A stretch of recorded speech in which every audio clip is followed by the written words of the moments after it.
Hi friends, welcome back to my channel, or welcome if you're new. So you'll be able to tell by the title that I'm filming a reading vlog based on my library holds. So I have a lot of reservations from my library, and they're books that I'm interested in but I don't want to purchase. I have placed a number of holds at the library and they are coming in bit by bit. I do have like 10 reservations. I have read one currently while I'm filming this intro, and I'm on to my second one. In each segment you will see each book that I'm going to be including in this video, but this is just a really quick intro to welcome you to the video. If you do like this type of content, please stick around, hit the subscribe button. It would be really cool to have you part of this little community and trying to get to 1,000 subscribers.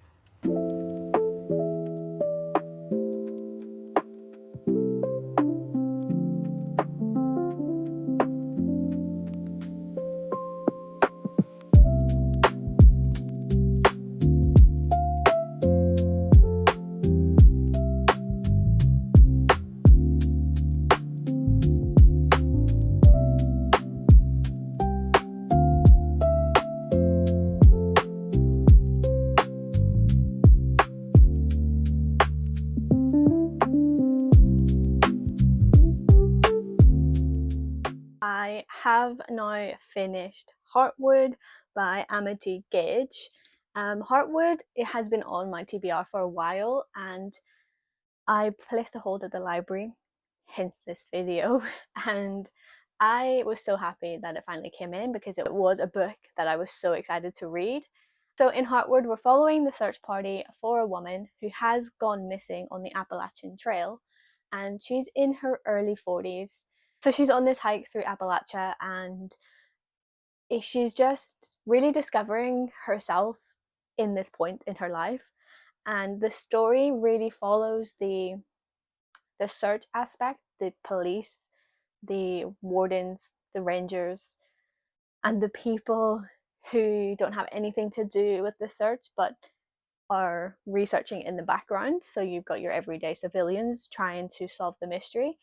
And at first I wasn't that impressed with how the story was written, simply because I went into it wanting a lot more of our main character Valerie's point of view while she is lost. I was really hoping this would delve really into like Appalachia lore and really touch upon the wilderness side of things, but it is a thriller, so it does lean more towards searching for her and like what has caused this to happen and where she is.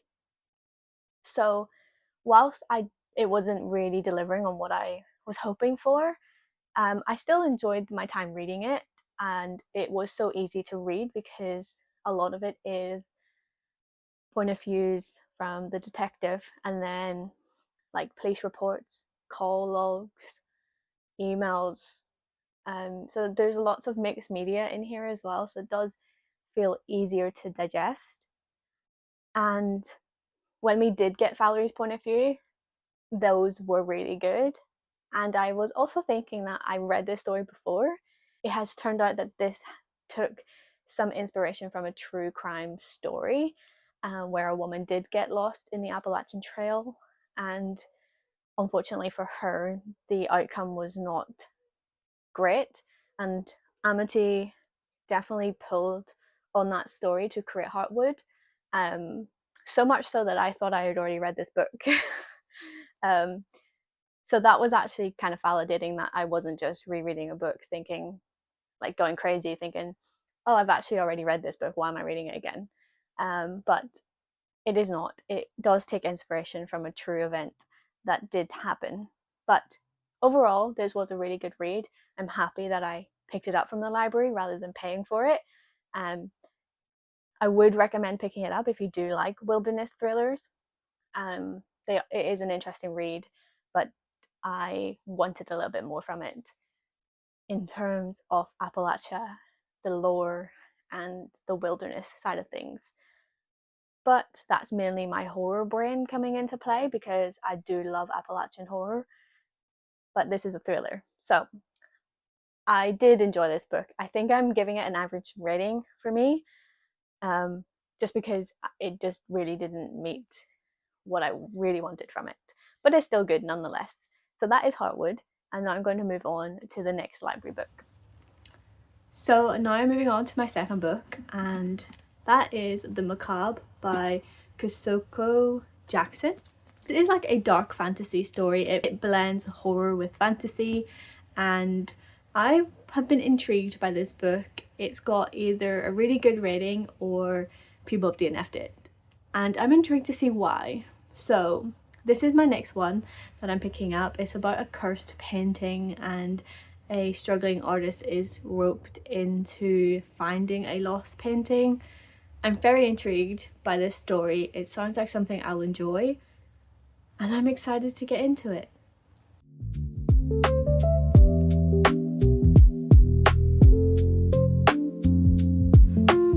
So just jumping in here right now because I've just had a really exciting post.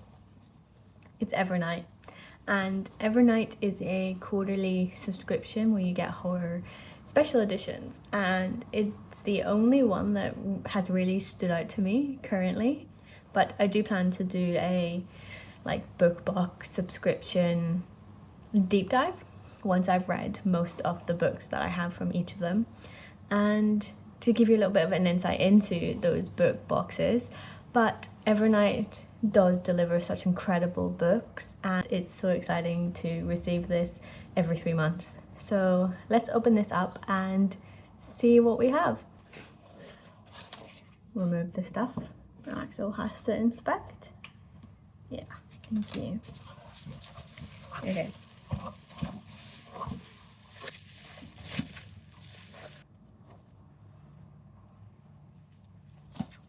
It is Japanese Gothic by Kylie-Leigh Baker. So this is the second book by Kylie-Leigh Baker that Evernight has done. We had Bat Eater last year, I think, maybe 2024.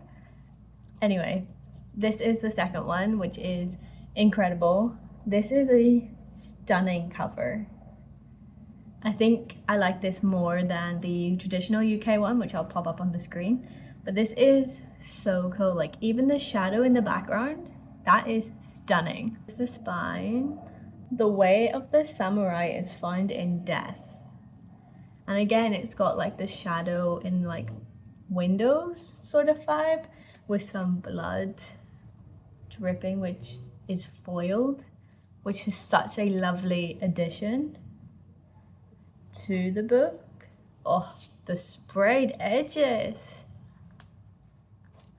And it does, it's the same all the way around. Oh, I love this. That is stunning. It's like floral with blood. There's leaves. But it gives vibes of like cherry blossom without being cherry blossom. I don't know. This is lovely. Okay. Let's take the jacket off.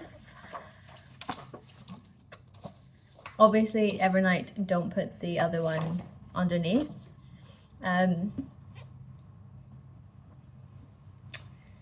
Wow, even on the cover, the red blood is like foiled.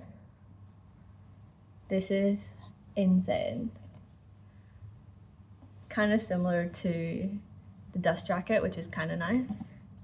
Oh, bold. This is stunning. Okay, end papers. Ooh. Something about this is just so cool. I cannot wait to read this book. We don't often get Japanese horror, so I'm so excited to read this. And inside, it is signed. We love that. And I do believe we have a letter. We have an author letter in here as well. And they've been doing this recently. They've added like a bonus chapter. I love this. This is stunning. I gave Bat Eater 5 stars whenever I read it last December. I will leave that vlog if you want to go check that out down below. But this is a highly anticipated read because of how much I loved Bat Eater. So I'm so excited to read this book, and I'm so glad that Evernight has decided to do this edition, because I think this is like one of my favorite editions. Like, just looking at this, that's insane. So cool. Cannot wait to read this. Let me know as well if you plan to read this book, or if you've gotten this edition, what your thoughts were.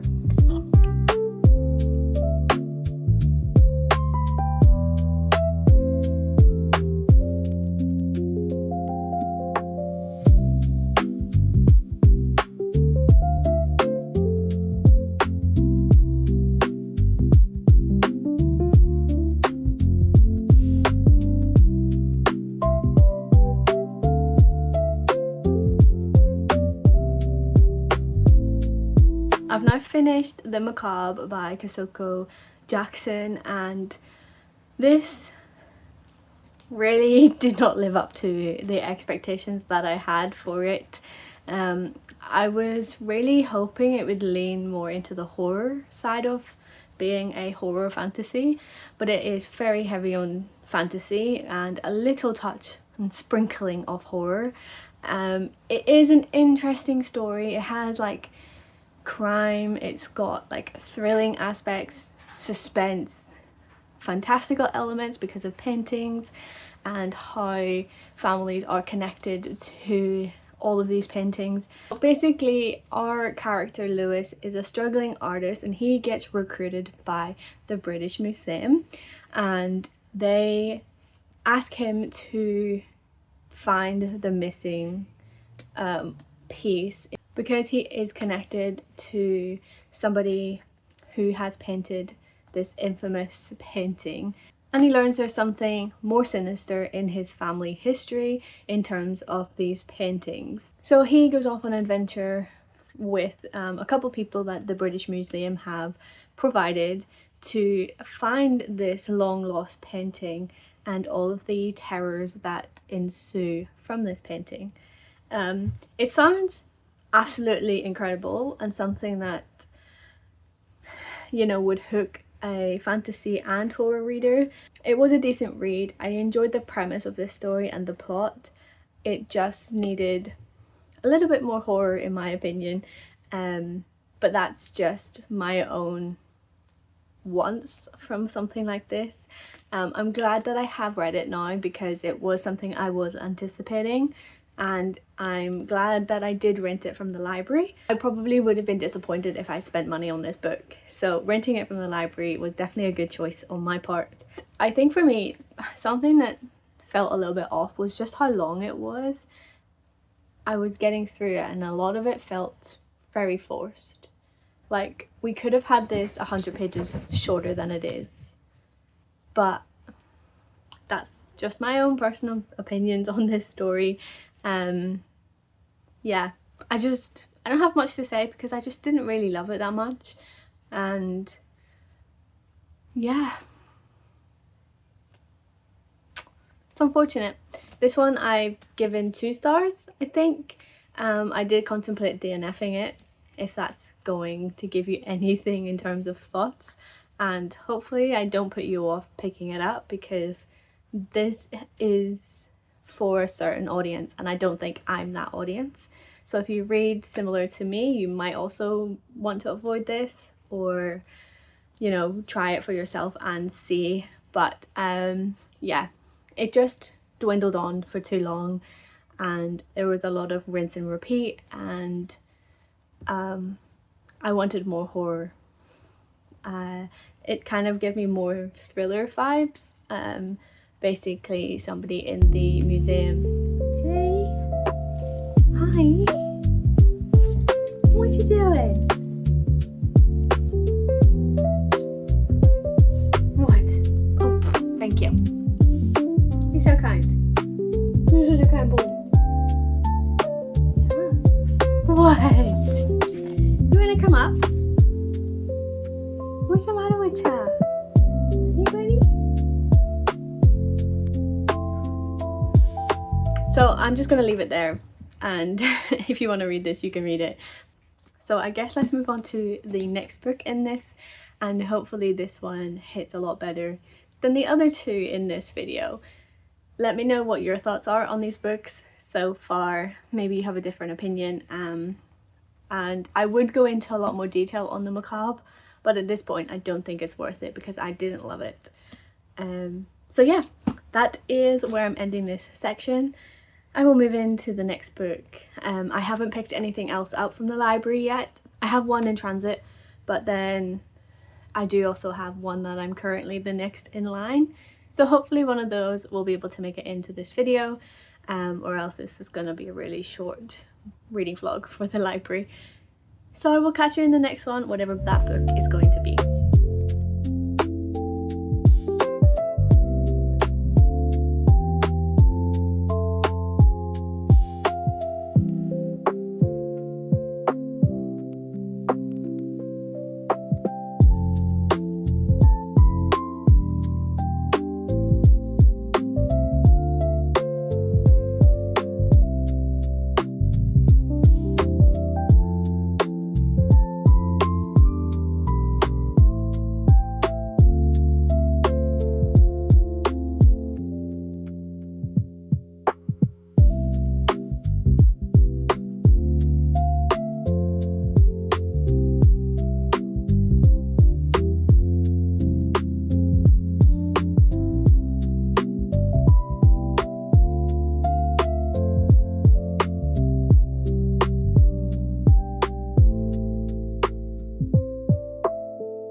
So friends, I went and picked up another library hold, and this time it's a horror book. So I think I've read a thriller, a fantasy, and now a horror, and the book in question is Incidents Around the House by Josh Malerman.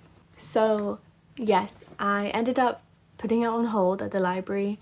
I also had the audiobook as well, so I did some tandem reading, and I'm here to say I finished it in one day, in literally one go. I listened, I immersive read, and it was so much fun. And this book is following in the perspective of an 8-year-old girl who has this other mummy, and other mummy has asked this 8-year-old to enter into her heart.